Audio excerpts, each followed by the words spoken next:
এই এক স্লাইস কেকের দাম নাকি 200 টাকা। বাপরে বাপ! আসল কথায় আসছি, তবে ওটা কিন্তু আমার ঘুষ ছিল। আর ঘুষটা কী কারণে পেয়েছি সেটাই তোমাদের সাথে আজকে আমি শেয়ার করব। তো এখানে আমি সানডে ছিল কালকে, তো রেডি হয়েছিলাম হচ্ছে একটুখানি এদিক ওদিক যাবো আর একটু ডেকাথলনে যাব, সেই জন্য কিছু কেনাকাটা করার আছে। আর আমার সাজতে বেশি সময় লাগে না, এটা স্নান করে এসে। আর এটা কিন্তু অনেকেই জিজ্ঞাসা করো কার রুম, এটা হচ্ছে আমার শাশুড়ি মার রুম।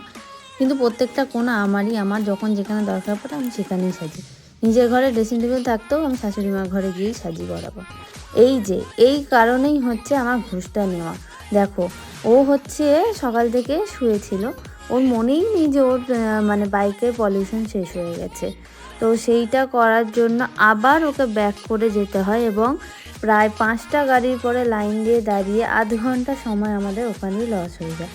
তো রীতিমতো ও আমাকে বলে ঠিক আছে, এর জন্য আমি তোমাকে ঘুষ দিয়ে দেবো।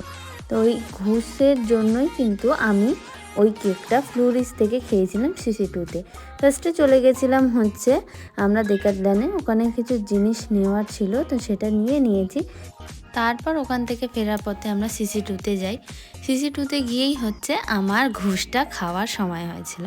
মানে আমি পেস্ট্রি খেতে তো প্রচণ্ড ভালোবাসি, আর এদিকে ফ্লোরিসের পেস্ট্রিটা খেতে কিন্তু দারুণ ছিল। 200 টাকা দাম নিল, খেতে অসাধারণ ছিল। আর আমি পেস্ট্রি খেতে খুবই ভালোবাসি, এটা সবাই জানে মোটামুটি কম বেশি। আর এদিকে হচ্ছে ন্যাশনাল বক্সিংয়ের কম্পিটিশন হচ্ছিল, সেটাকেই এনজয় করছিলাম।